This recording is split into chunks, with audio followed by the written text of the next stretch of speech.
Section 2. The Providence of Restoration in Noah's Family. Cain killed Abel, thereby preventing the providence of restoration in Adam's family from being accomplished. Nevertheless, God had predestined absolutely the fulfillment of the purpose of creation, and his will remained unchangeable. Hence, upon the foundation of the loyal heart which Abel demonstrated towards heaven, God chose Seth in his place. From among Seth's descendants, God chose Noah's family to substitute for Adam's family and commenced a new chapter in his providence. It is written that God judged the world by the flood. And God said to Noah, I have determined to make an end of all flesh, for the earth is filled with violence through them. Behold, I will destroy them with the earth. This shows us that Noah's time was the last days. God intended to accomplish the purpose of creation after the flood judgment by sending the Messiah upon the foundation laid by Noah's family. For this reason, Noah's family was responsible to fulfill the indemnity condition to restore the foundation of faith, and then the indemnity condition to restore the foundation of substance. They were to restore through indemnity the foundation for the Messiah, which Adam's family had failed to lay. 2.1. The Foundation of Faith. In the providence of restoration through Noah's family, Noah was the central figure to restore the foundation of faith. God called Noah 10 generations or 1600 biblical years after Adam for the purpose of fulfilling the will which he had intended to realize through Adam. Accordingly, God bestowed his blessings upon Noah. Be fruitful and multiply, much as earlier he had bestowed 3 great blessings upon Adam. In this sense, Noah was the second ancestor of humanity. Noah was called when the earth was filled with violence. Enduring all kinds of derision and mockery, he worked for 120 years on a mountain to build the ark in absolute obedience to God's instructions. Upon this condition of faith, God could bring on the flood judgment centered on Noah's family. In this sense, Noah was the first father of faith. Although we commonly regard Abraham as the father of faith, in fact, Noah was to have had that honor. As we shall see, it was due to his son Ham's sinful act that the mission of the father of faith was transferred from Noah to Abraham. In the case of Adam, it was explained that although he should have been the central figure to restore the foundation of faith, he could not offer the sacrifice himself. Noah's situation was different. He was called by God upon the foundation of Abel's loyal and faithful heart in making an acceptable symbolic offering. In regard to his lineage, Noah was a descendant of Seth, who had been chosen to replace Abel. Furthermore, Noah was a righteous man in the sight of God. For these reasons, he was qualified to make the symbolic offering to God by building the ark. The object for the condition by which Noah was to restore the foundation of faith was the ark. The ark was full of symbolic significance. Before Noah could stand in place of Adam as the second human ancestor, he first had to make an indemnity condition for the restoration of the cosmos, which had been lost to Satan due to Adam's fall. Hence, the object for this condition, which Noah had to offer in an acceptable manner, should symbolize the new cosmos. He offered the ark as this object. The ark was built with 3 decks, symbolizing the cosmos which had been created through the 3 stages of the growing period. The 8 members of Noah's family who entered the ark represented the 8 members of Adam's family who, having been invaded by Satan, had to be restored through indemnity. Thus, the ark symbolized the cosmos. Noah, its master, symbolized God, the members of his family symbolized humanity, and the animals brought into the ark symbolized the entire natural world. After the ark was completed, God judged the world with the flood for 40 days. What was the purpose of the flood? According to the principle of creation, human beings were created to serve only one master. Since humankind was under bondage to Satan, full of corruption and debauchery, for God to relate with them, he would have to assume the position of a second master. That would be unprincipled. Therefore, God brought about the flood judgment, eliminating sinful humanity in order to raise up a family who would relate only with him. Why did God choose a 40-day period for the flood? The significance of the 40-day period should be understood in terms of the meaning of the numbers 4 and 10. The number 10 signifies unity. It was 10 generations after Adam when God called upon Noah to restore through indemnity the will which he could not fulfill through Adam. By fulfilling a period of indemnity containing the number 10, God meant to bring the dispensation back into unity with his will. Furthermore, since the goal of restoration is to complete the 4-position foundation, God worked to raise up each one of these 10 generations by setting up an indemnity period to restore the number 4. In total, the period from Adam to Noah was an indemnity period to restore the number 40. Due to the lustfulness of the people of these days, however, this indemnity period of the number 40 was defiled by Satan. The dispensation of Noah's Ark was God's new attempt to complete the four-position foundation. Therefore, God set the period of the flood judgment at 40 days as the indemnity period to restore the number 40, which had been defiled when the earlier period was lost to Satan. By fulfilling this numerical period of indemnity, God intended to restore the foundation of faith. The number 40 thus became characteristic of dispensations for the separation of Satan, which are necessary for restoring the foundation of faith. There are many examples of this: Noah's 40-day flood, the 400 years from Noah to Abraham, the Israelites' 400 years of slavery in Egypt, Moses' 2 40-day fasts, the 40 days of spying in Canaan, the Israelites' 40 years of wandering in the wilderness, the 40-year reigns of King Saul, King David, and King Solomon, Elijah's 40-day fast, Jonah's prophecy that Nineveh would be destroyed in 40 days, Jesus' 40-day fast and prayer in the wilderness, and the 40-day period from Jesus' resurrection to his ascension. In the Bible, we read that at the end of 40 days of rain, Noah sent forth from the ark a raven and a dove. Let us examine what future providential situations this foreshadowed, as it is written, "Surely the Lord God does nothing without revealing his secret to his servants the prophets." By building the ark and passing through the 40-day flood judgment, Noah fulfilled an indemnity condition for the restoration of the cosmos. The flood corresponds to the period of chaos before the creation of the universe, when the Spirit of God was moving over the face of the waters. Accordingly, the works which God performed around the ark at the end of the 40-day flood symbolize the entire course of history following God's creation of heaven and earth. What was foreshadowed when Noah sent forth the raven, which circled about looking for a place to land until the waters subsided? It signified that Satan would be looking for a condition through which he could invade Noah's family, just as the archangel vied for Eve's love soon after the creation of human beings, and just as Satan couched at the door looking for an opportunity to invade the offerings of Cain and Abel. What was foreshadowed when Noah sent forth the dove 3 times? Although it is written in the Bible that Noah sent out the dove to see if the water had subsided, that was not its only purpose. Certainly Noah could have looked out the opening from which he set forth the dove to examine the situation for himself. The sending forth of the dove had a deeper significance connected with the mysterious will of God. 7 days after God proclaimed the flood judgment through Noah, the flood began.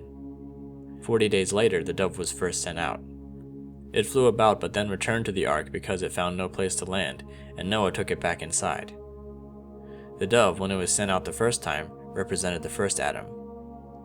God created Adam with the hope that his ideal of creation, which he had cherished from before time, would be realized in Adam as the perfect incarnation of the divine ideal on earth. Due to Adam's fall, however, God could not realize the divine ideal on earth through him. God thus had to withdraw his ideal from the earth for a time and postpone its fulfillment to a later date. 7 days later, Noah sent forth the dove a second time. Still the water had not yet dried, and again the dove returned. This time it carried in its mouth an olive leaf, indicating that there would be a place for it to land the next time. The dove, when it was sent out the second time, symbolized Jesus, the second Adam, whose coming would be God's second attempt to realize the perfect incarnation of the divine ideal on earth. These verses foreshadowed that if the chosen people were to disbelieve in Jesus at his coming, then he would have nowhere to lay his head, and thus would not be able to realize God's complete will on the earth. In that situation, Jesus would have to go to the cross and return to God's bosom, leaving behind the promise of the second advent. The dove returned to the ark because the water had not yet dried up. By analogy, had more of the Jewish people faithfully attended Jesus, he would have found a secure place to stand among them. He would not have been crucified and would have gone on to build the kingdom of heaven on earth. After another 7 days had passed, Noah sent out the dove for the third time. This time the dove did not return to the ark, for the ground was dry. The dove, when it was sent out the third time, symbolizes Christ at the second advent, who is to come as the third Adam. This foreshadowed that when Christ comes again, he will surely be able to realize God's ideal of creation, which will never again be withdrawn from the earth. When the dove did not return, Noah finally disembarked from the ark and walked upon the earth, which had been purged of sin and made new. This foreshadowed that when the ideal of creation is realized on the earth through the work of the third Adam, the new Jerusalem will descend from heaven, and the dwelling of God will be with men. The foreshadowing in this story should be interpreted in light of the principle explained earlier. God's providence of restoration may be prolonged if the person entrusted with the providence fails in his responsibility. Due to Adam's faithlessness and failure to complete his responsibility, Jesus had to come as a second Adam. Furthermore, if the Jewish people were to disbelieve in Jesus and thus fail to complete their responsibility, Christ would certainly have to come again as the third Adam. Just as the creation of heaven and earth took a 7-day period, the 7-day intervals for sending forth the dove indicate to us that the restoration of heaven and earth requires certain providential periods of time. 2.2 The Foundation of Substance. Noah successfully restored through indemnity the foundation of faith by fulfilling the dispensation of the ark and thereby making a symbolic offering acceptable to God. In doing so, Noah fulfilled both the indemnity condition for the restoration of all things and the indemnity condition for the symbolic restoration of human beings. Upon this foundation, Noah's sons, Shem and Ham, were then to have stood in the position of Cain and Abel, respectively. Had they then succeeded in the substantial offering by fulfilling the indemnity condition to remove the fallen nature, they would have laid the foundation of substance. For Noah's family to make an acceptable substantial offering, Ham, Noah's second son, was to restore the position of Abel, Adam's second son. He was supposed to become the central figure of the substantial offering, just as Abel was the central figure of his family's substantial offering. In Adam's family, Abel had successfully made the symbolic offering in Adam's place to restore through indemnity the foundation of faith and to be qualified as the central figure of the substantial offering. In the case of Noah's family, it was Noah, not Ham, who made the symbolic offering. Therefore, for Ham to stand in the position of Abel, as one who had succeeded in making the symbolic offering, he had to become inseparably one in heart with his father, Noah. Let us examine how God worked to help Ham become one in heart with Noah. The Bible reports that when Ham saw his father lying naked in his tent, he felt ashamed of Noah and took offense. Ham stirred up the same feelings in his brothers, Shem and Japheth.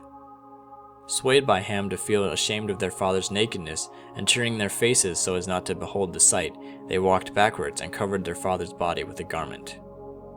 This act constituted a sin, so much so that Noah rebuked him, cursing his son to be a slave to his brothers. Why did God conduct this dispensation? Why was it such a sin to feel ashamed of nakedness? To understand these matters, let us first recall what constitutes sin. Satan cannot manifest his powers, including the power to exist and act, unless he first secures an object partner with whom he can make a common base and engage in a reciprocal relationship of give and take. Whenever a person makes a condition for Satan to invade, it means that he has allowed himself to become Satan's object partner, thereby empowering Satan to act. This constitutes sin.